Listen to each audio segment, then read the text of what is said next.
Audio tuh mempersembahkan novel Rupanya Aku Anak Orang Kaya yang ditulis oleh autor Safwan Wijaya bersama If. Bagian 3. Jangan menyesal. Selamat mendengarkan.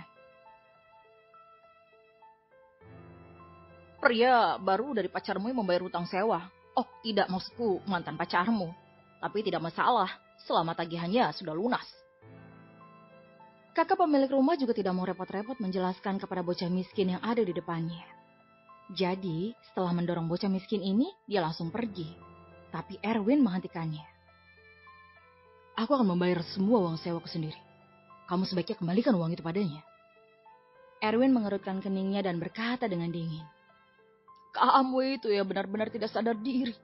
Dan tidak bersyukur karena seseorang telah membayar uang sewa. Kakak pemilik rumah itu tampak tak senang. Karena Erwin sudah berutang selama 2 bulan. Sekarang dengan tidak mudahnya seseorang telah membayarnya. Jadi mana mungkin dia mengembalikannya? Ketika Erwin dan saudara perempuan pemilik rumah sedang berbicara dengan keras, ada 2 orang yang keluar dari ruangan. Salah satunya adalah Leticia, yang merupakan mantan pacar Erwin. Dia sedang merangkul tangan pacar barunya yang bernama Adam John, yang memiliki mata cekung serta wajah pucat, yang sudah jelas disebabkan oleh konsumsi alkohol yang berlebih. Dan juga pastinya dia adalah seorang playboy. Kedatangan mereka kali ini mungkin untuk mengambil barang milik Leticia, dan kebetulan bertemu dengan kakak perempuan pemilik rumah yang merupakan penagih hutang. Erwin, tidak perlu so-soan lagi. Bersyukurlah karena seseorang sudah membayar uang sewa. Sadar diri, kamu itu bahkan tidak punya pekerjaan sekarang. Leticia menatap Erwin dengan tatapan remeh. Bahkan malas untuk melihat Erwin lagi. Seorang pria miskin yang bahkan tidak mampu membayar uang sewanya sendiri. Untuk apa dia melihat pria gagal seperti itu? Erwin terlihat mencibir. Dan segera saja ia mengeluarkan uang 20 juta rupiah dari sakunya dan melemparkannya ke tangan kakak pemilik rumah itu. Anggap saja 20 juta ini sebagai pembayaran sewaku. Sudah kubilang kalau aku tidak butuh orang lain untuk membayar utangku. Bagi Erwin yang sekarang, 20 juta ini tidak lebih dari setetes air yang ada di laut. Kakak pemilik itu tiba-tiba terkejut sambil memegang setumpuk uang kertas. Leticia juga membuka mulutnya sedikit dengan ekspresi yang tak percaya. Sejak kapan orang ini begitu murah hati dan membayar 20 juta untuk uang sewa 2 bulan?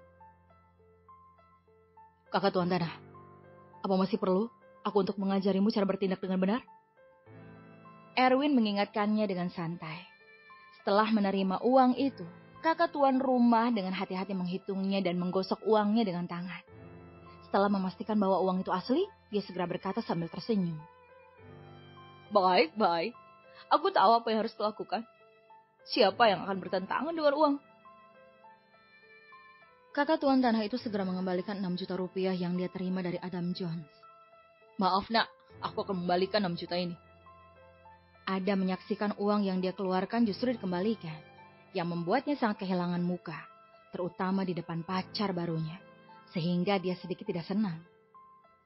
Bocah ini ternyata mau terlihat lebih mapan dariku. Benar-benar harga diri yang tinggi sekali. Adam sama sekali tidak melayani Erwin, apalagi peduli dengan uang sewanya.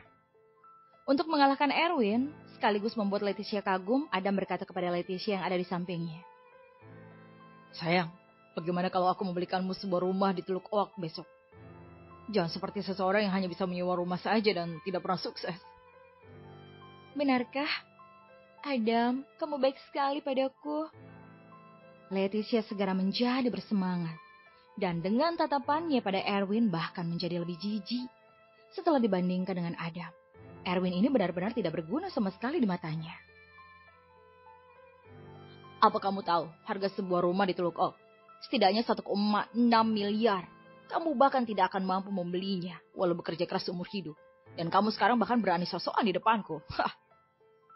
Adam terdengar mengejek Erwin dengan tatapan yang penuh penghinaan. Erwin, sepertinya 20 juta itu pasti hasil dari pinjaman. Kamu sekarang bahkan tidak punya pekerjaan. Aku tidak sanggup membayangkan kehidupan apa yang akan kau jalani jika tetap bersamamu. Untungnya aku putus denganmu. Kalau tidak, aku pasti akan hidup miskin. Leticia juga mulai mengejek. Erwin mengerutkan kening, tetapi dia tidak peduli dengan ejekan mereka. Dia ingat bahwa komunitas Teluk Oak sepertinya adalah real estate milik High Build Group. Jadi bukankah itu termasuk aset ayahnya? Manajer umum grup itu adalah Damon Brown yang merupakan asistennya. Memikirkan hal ini, Erwin segera tersenyum di sudut mulutnya. Leticia, kuharap kamu tidak menyesali pilihanmu hari ini. Aku menyesal. Kamu terlalu banyak pikir. Meninggalkanmu adalah pilihan paling bijaksana bagiku. Kata Leticia tanpa ampun. Sambil berbicara, Leticia merangkul lengan Adam. Dia menarik kopernya dan dengan cepat meninggalkan koridor tanpa melihat ke belakang. Erwin hanya menggeleng-gelengkan kepalanya. Dia tak peduli lagi dengan Leticia. Karena dia lebih menantikan tunangannya yang merupakan seorang selebriti terkenal yang bernama Jocelyn. Bersambung. Kalau kamu mau dengar audiobook lebih banyak dan gratis, segera download Audiotune.